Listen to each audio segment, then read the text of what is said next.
문화 오늘 92쪽 할 차례죠. 여기서는 또 고전소설 나오거든요. 우리 앞에 저번 시간에 고전소설에 대한 전반적인 선생님이 이론 정리해줬잖아, 그치? 또 고전소설이 나오는데 사시남정기라는 이제 작품이에요. 이 사시남정기는 뭘 빗댄 거냐면 우리 왕숙 조선시대 때 숙종 때 이때 인현왕후와 장희빈 이야기 알죠? 이 이야기를 빗댄 이야기를 생각하시면 되거든요. 그래서 전체적인 이제 스토리는 본처한테 잘해라 이 내용이라고 생각하시면 돼요. 그래서 전체적인 줄거리 보고 본문 한번 봐볼게. 자, 명나라의 유명한 인사 유현은 느지막의 아들 유연수를 얻게 되는데요. 연수는 15세 과거에 급제하여 한림박사가 됩니다. 연수는 황제에게 자신이 아직 나이가 어려 앞으로 10년 동안 수학한 뒤 벼슬계에 나아갔다고 청하고 황제는 이를 기특히 여겨 5년의 시간을 줘요. 유한림이 덕선과 재주에 겸비한 사시와 결혼을 한 후 9년이 지나도 아이가 없자 사시는 유한림에게 첩을 얻어 호사를 이을 것으로 권해요. 그래서 유한림이 교시라는 첩을 맞아서 아들 장주를 얻게 되는데 근데 얼마 뒤에도 사씨가 아들을 낳게 된 거야. 그래서 이나라는 아이를 낳게 됩니다. 사씨가 아들을 낳자 불안해진 교씨는 동청과 모해에서 사씨를 모함하고 결국 유한림은 사씨를 내쫓고 교씨를 정실 부인으로 삼습니다. 그러니까 말 그대로 장희빈이 이제 일시적으로 중전이 된 거랑 똑같은 거지, 그지? 쫓겨난 사씨는 시부모의 묘소 근처에 머물다 여승 묘의 도움으로 절에서 지내게 돼요. 교씨는 하인들을 혹독하게 대하고 집사이자 문객인 동청과 간통을 합니다. 그러니까 말 그대로 다른 남자와 이제 눈이 맞아버린 거지. 유한림이 지난 일을 의심하기 시작하자 교씨와 동청은 엄승상을 찾아가 오히려 자기의 남편인 유한림을 모함을 하고 이에 유한림이 유배되고 교씨는 동청을 따르게 돼요. 지방간이 된 동청은 백성을 착취하며 악행을 저지른다.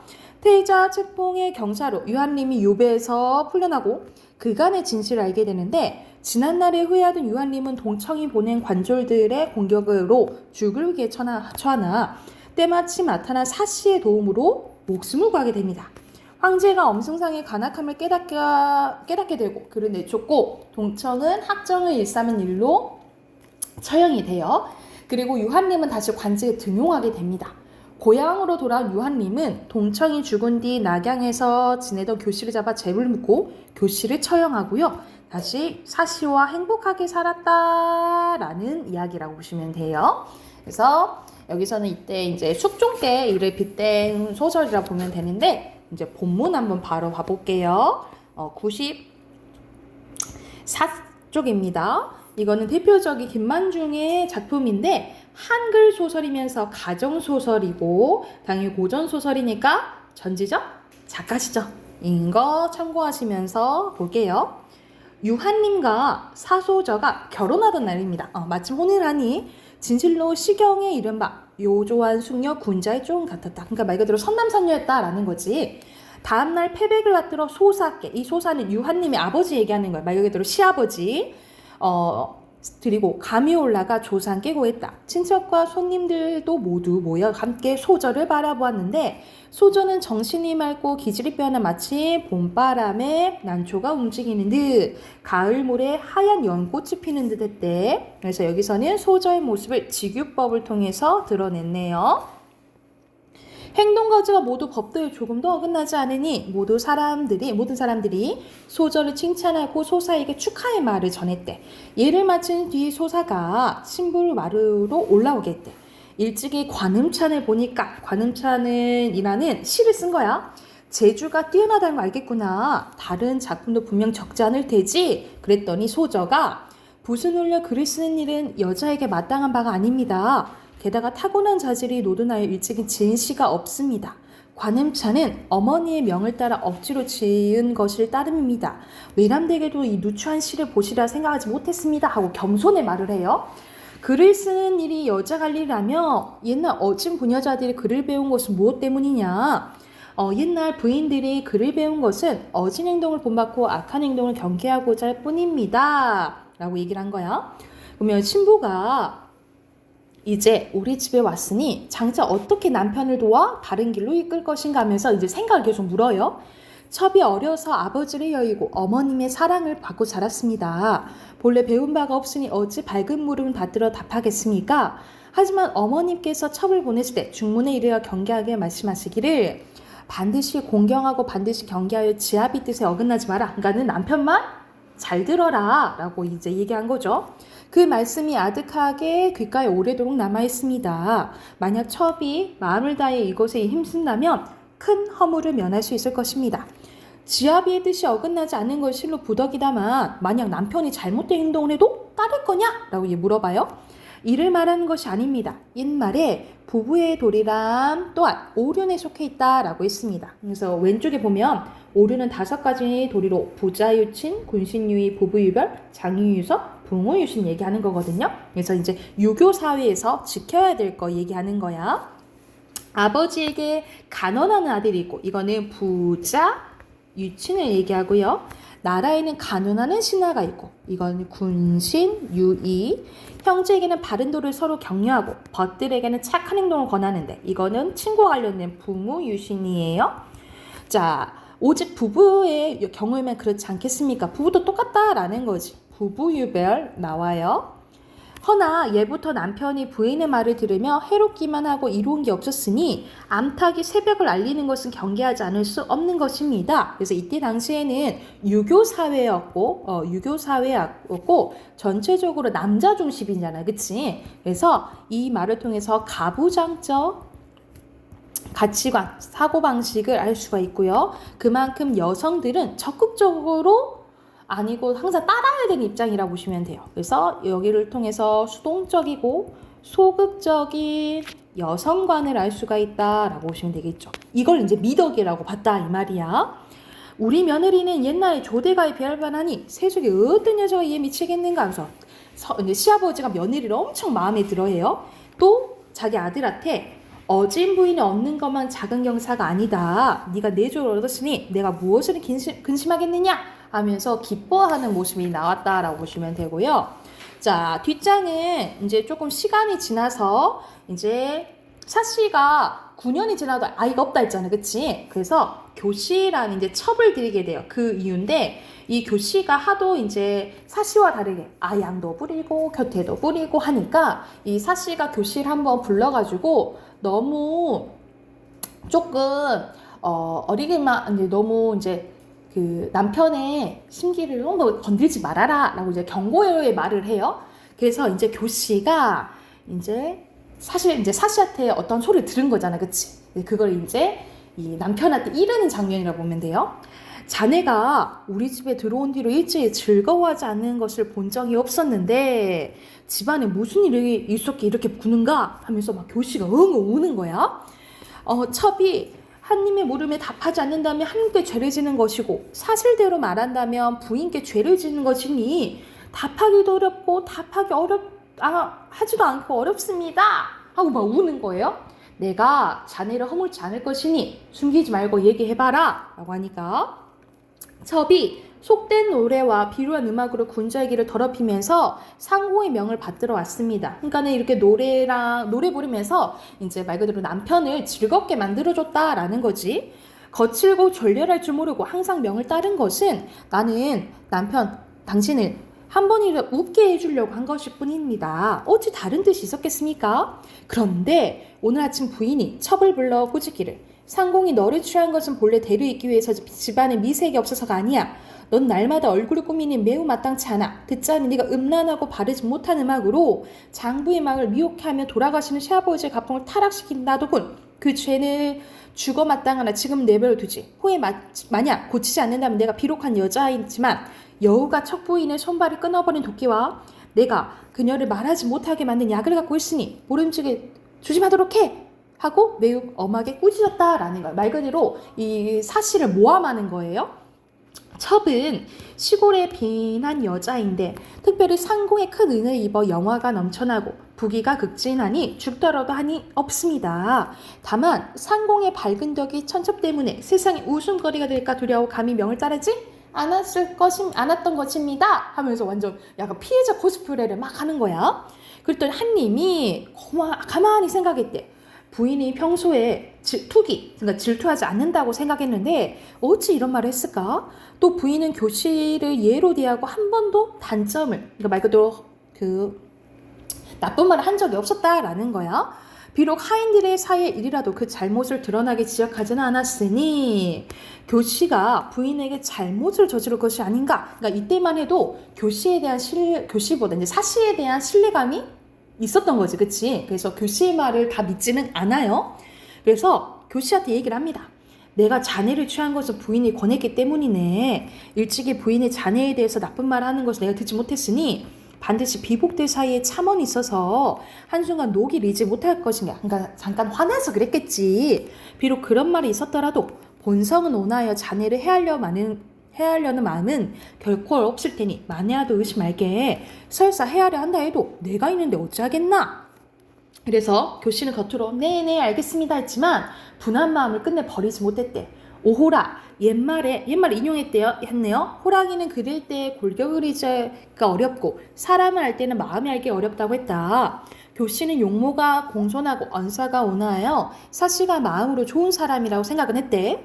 한때 경계의 말이 건넨 것이 다만 바르지 못한 소리가 장부의 마음을 미혹하게 할까 걱정할 것 따름이지 어찌 다른 뜻이 있었겠는가.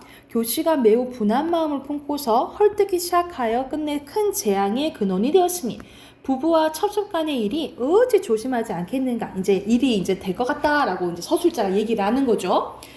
한님이 비록 교씨의 간악한 마음을 깨닫지 못했으나 사씨에 대해 의심하는 마음 또한 없었다는 거야.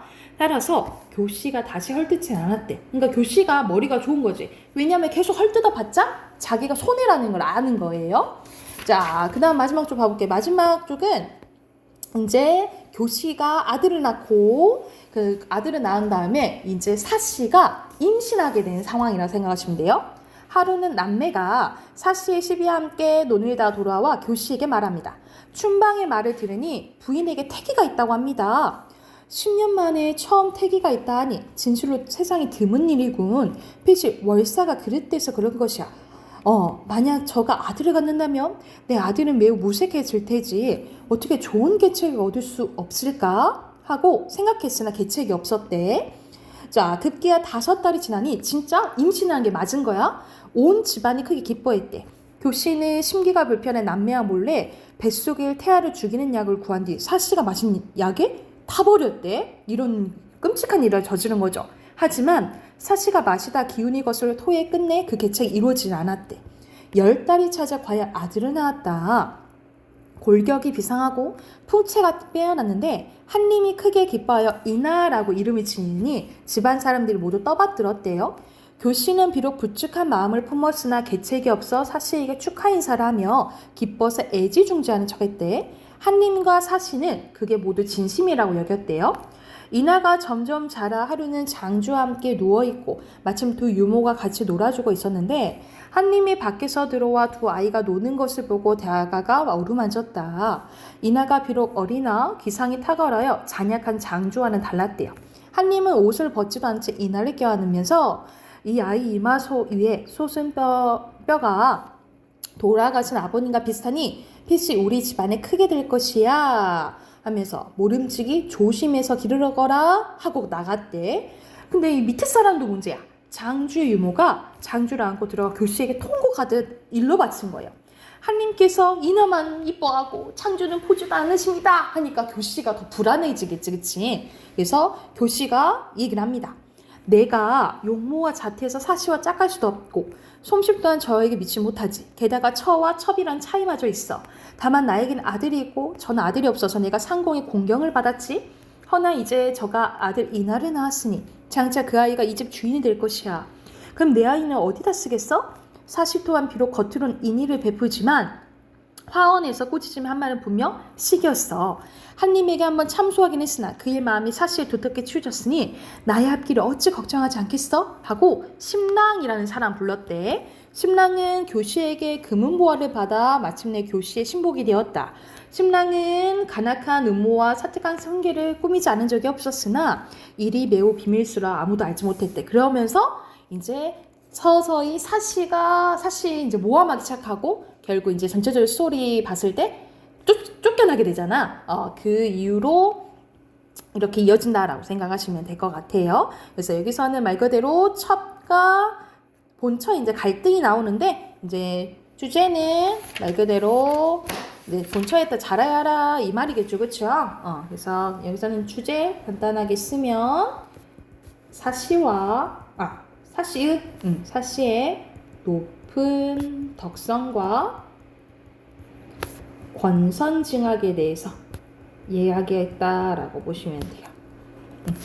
주제 쓰시고 93쪽부터 100쪽까지 문제 풀면 되겠죠?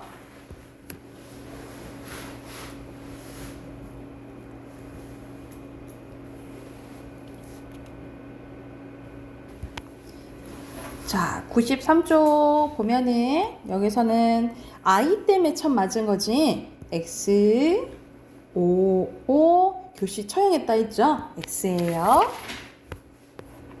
자, 1번에 여기서는 얘가 어떤 애인지 이제 보려고 하는 거지, 그치? 1번이고요. 2번에 같이 가는 말 그대로 남편을 공경해야 된다라고 생각하잖아, 그치? 5번이에요. 그리고 기억은 현무양처입니다. 2번입니다. 자, 4번에 알맞지 않은 것은 여기서는 2번이죠. 귀를 더럽힌다. 뭐 이렇게 들어줄만 하다. 이 말은 안 했지. 그리고 5번에는 사씨에 대한 유한리의 평가는 사씨는 누구를 함부로 뭐 뒷담화도 안 하고 그 되게 투기도 안 한다 그랬지. 그치? 5번이에요. 그리고 6번에 여기서는 전지의 작가 시험이니까 개입하는 경우가 있다 그랬어. 그치? 그걸 편집자적 논평이라고 했고 이거에 대해서 교시가 잘못된 행동을 하고 있다라는 걸 이 뒷부분에 나오잖아. 그래서 답은 1번입니다. 7번에 여기서 사회문화적 상황으로 적절한 것은 첩 제도죠? 2번이고 그리고 8번에 4번이고요. 9번에는 여기서는 반음조 약간 뭐 현모양처 연관돼서 이렇게 보면 되겠지. 4번입니다. 뒤로 넘겨서 빈칸. 여기서는 유교적 가치관 쓰셔도 되고요. 가부장적 써도 돼요. 그 다음에 교시는 악인 그리고 밑에 겸손 남성 쓰시면 되고요. 그리고 왼쪽에 첩 그리고 이거는 두 개가 앞에 나왔잖아. 그래서 여기서는 가부장적 쓰셔야 돼요. 가부장. 그 다음에 적자입니다. 됐나요? 오케이. 비문학 꺼내볼까요? 비문학 오늘 과학 들어가네요. 72쪽 72쪽부터 79쪽까지 먼저 풀고 같이 볼게요.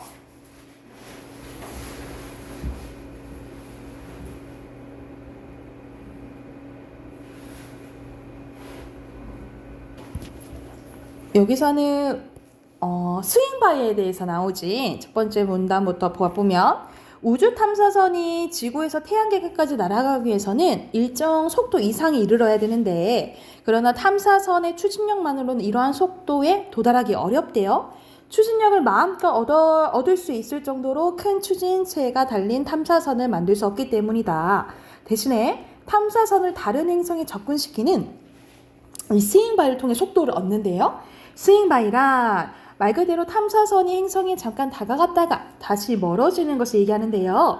이 탐사선이 행성에 다가갔다가 멀어지는 것만으로도 어떻게 속도를 얻을 수 있는지 그 원리에 대해서 알아보제. 자, 스윙바이의 원리를 이해하기 위해서는 행성이 정지한 채로 있지 않고 태양 주위를 공전한다는 점을 떠올려야 되는데요.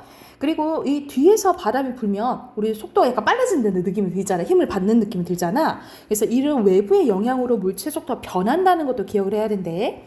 탐사선을 행성에 접근시켜 행성의 공전 이용한 스윙바이는 다음과 같은 오른쪽 같은 그림과 같이 나타낼 수 있는데 이 탐사선이 공전하는 행성에 접근하여 이 중력의 영향권의 중력장에 진입할 때는 이렇게 가까울 때 있잖아. 이럴 때는 행성의 공전 방향과 탐사선의 진입 방향이 달라 탐사선의 속도가 만약 증가하지는 않는데 그런데 이 탐사선이 곡선 궤도를 그리며 방향을 바꾸어 행성의 공전 방향에 가까워지면 탐사선의 속도는 크게 증가가 됩니다. 왜냐하면 이거 바로 나오네.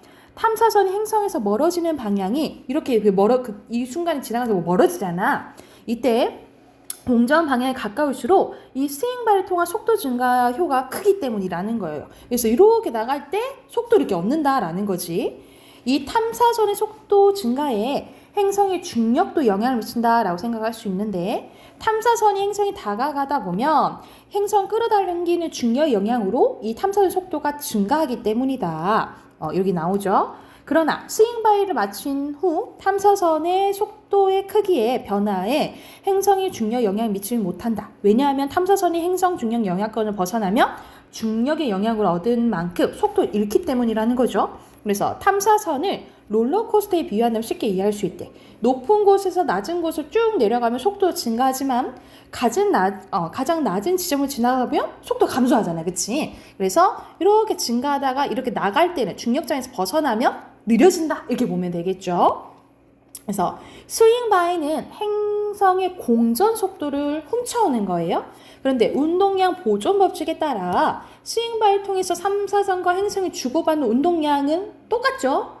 이 말은 탐사선의 속도가 빨라진 것처럼 행성의 속도는 느려진다는 거지, 그치? 근데 서로 주고받은 운동량의 질량과 속도 변화량 곱한 것으로 행성에 비해 질량이 작은 탐사선은 속도가 크게 증가하지만 질량이 매우 큰 행성은 속도가 거의 줄어들지 않아요. 그만큼 영향을 많이 받지 않다는 거죠.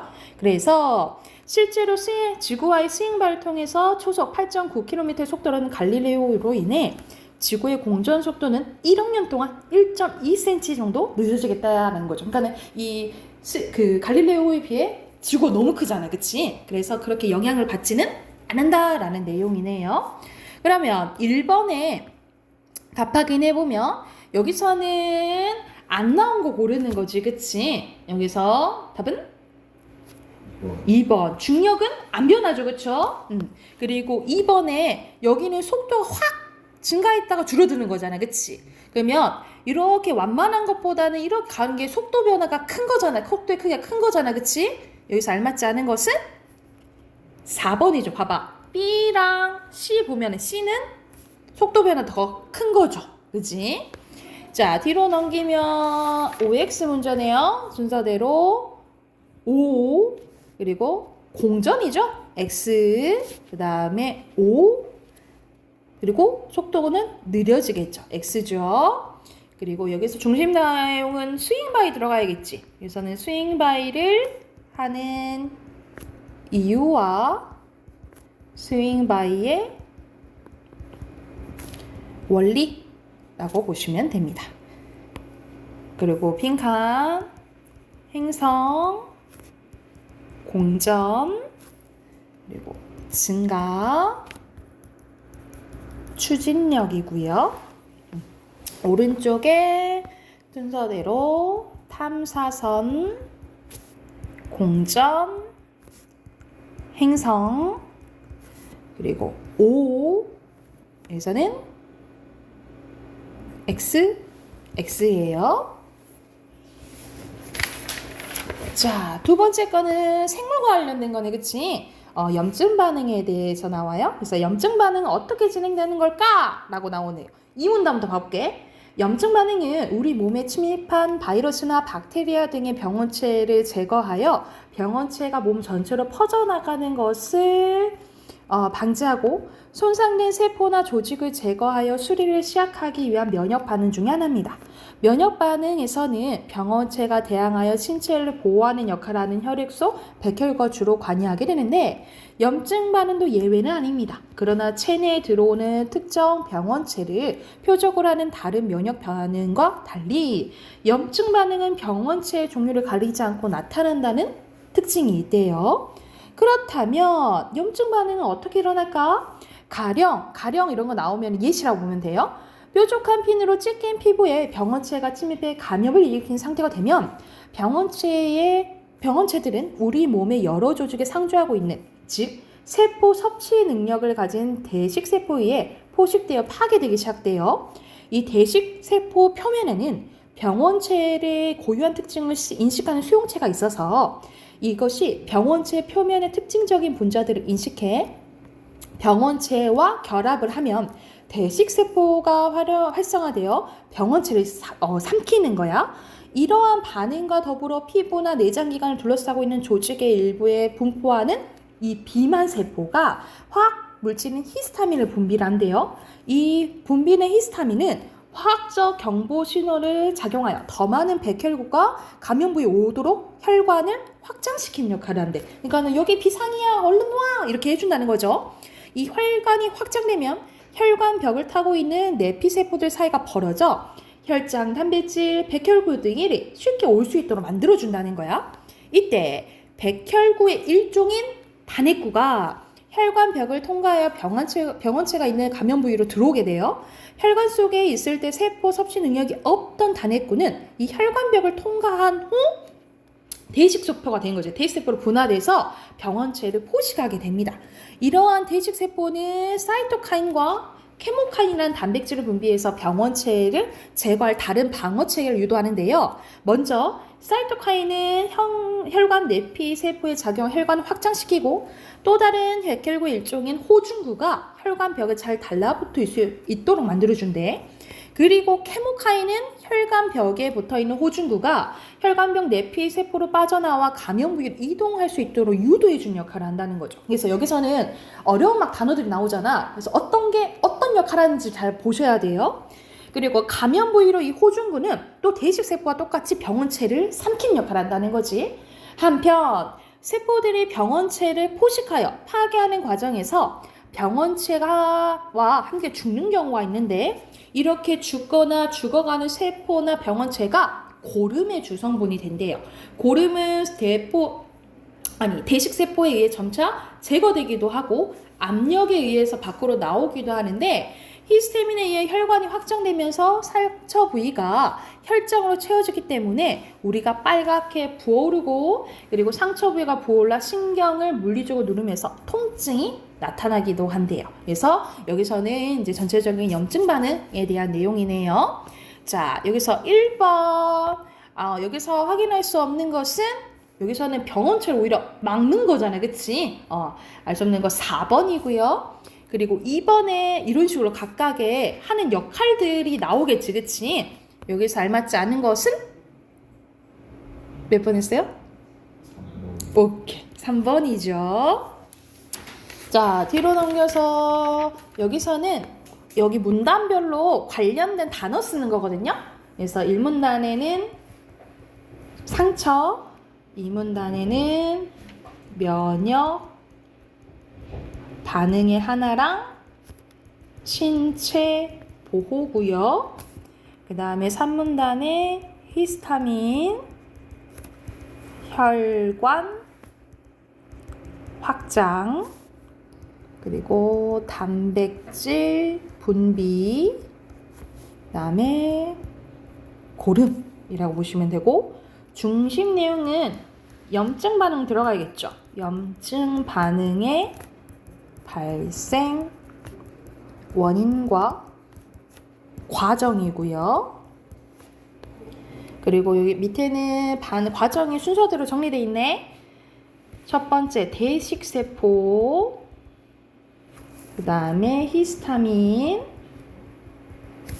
단핵구, 그 다음에 대식세포, 그 다음에 호중구, 여기도 호중구. 됐나요? 그리고 옆에 초성 힌트 나와 있네. 제거하다, 그 다음에 포식하다, 관여하다, 활성화되다, 방지하다고요. 인식하다, 분포하다, 유도하답니다. 여기까지 됐을까요? 우리 마지막 문법 꺼내봅시다. 우리 문법 중간에 하다가 난 것 같은데, 그지? 30쪽 할까요?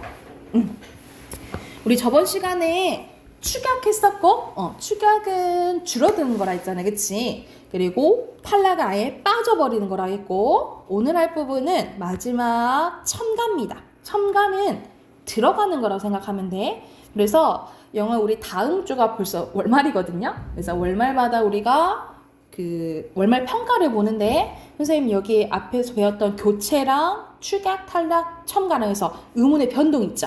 이 의문의 변동 객관식으로 20문제 다음 주 일요일날 월말 평가 볼 거예요. 다음 주. 그래서 다시 한번 복습해 줄게. 자, 보면 의문 첨가입니다. 첨가는 두 의문이 만나면서 원래 없었던 의문이 새로 덧붙는 거거든요. 그래서 대표적인 게 니은 첨가가 있어요. 니은이 들어가는데 이거는 조건이 합성어나 파생어는 단어가 만들어지는 그 과정이라 생각하시면 되거든요. 그래서 앞말이 잠으로 끝나고, 잠으로 끝난다는 소리는 앞말에 받침이 있다는 소리야. 앞말에 받침이 있고 뒤에 이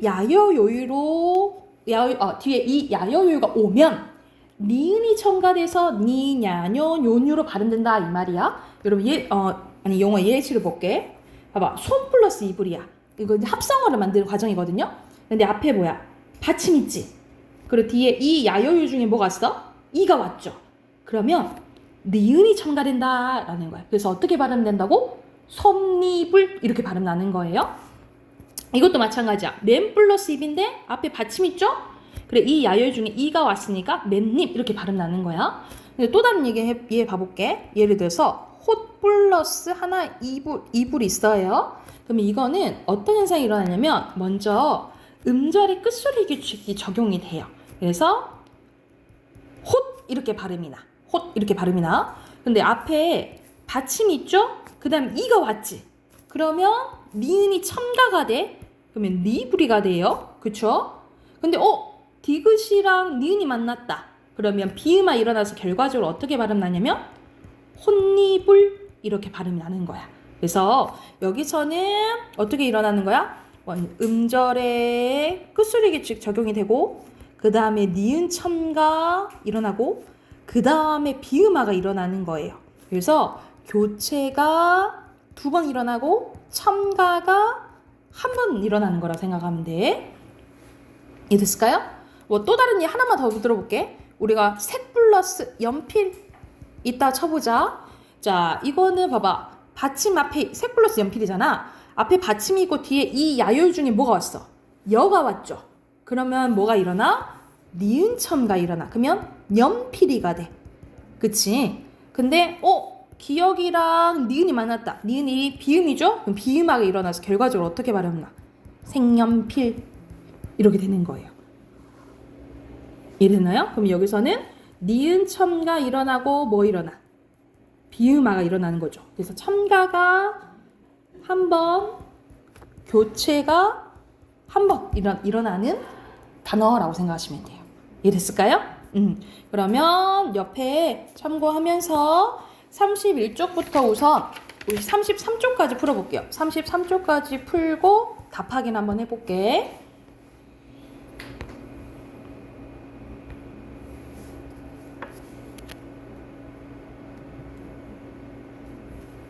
음.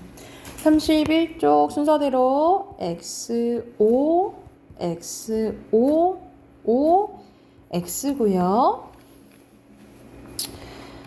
그리고 받침에 넣는 게 아니죠. 뒤에 넣는 거지. 국화, 축약, 좋아서, 탈락, 안치다, 축약, 혼입을, 니은 첨가죠. 따님, 리을, 탈락, 윤욕이, 니은 첨가예요. 자, 이거는 합쳐져서 발음은 옳지. 이거는 빨갛고. 이건 리을 탈락되죠. 그래서 그대로 바느질, 바느질 쓰면 되는 거예요. 그 문제를 보다 보면 자, 우리는 이거 옳지라고 읽지만 이렇게 읽지. 이거는 발음이 표기에 반영 안 된 거야. 근데 이건 바느질 그냥 똑같이 바느질이죠. 그쵸? 이건 리을 탈락한 게 표기에 반영된 거라고 생각하면 돼요. 그 다음에 이거는 닿으면 여기 똑같이 동모음 탈락이죠? 그래서 자라서 그리고 꺼서 맨입 니은 첨가해줘야겠죠? 밑에 축약 거센 소리 모음 탈락 첨가고요. 자, 넘겨서 1번에 3번, 2번에 3번. 3번에 두 가지거든요. 이를 I, 애자로 세. 이거는 기본형이 쏘다잖아. 그래서 쇠어로 하거나 아니면 쏘여도 맞아요. 둘 중 하나로 쓰면 돼. 그래서 이렇게 고치시면 되고요.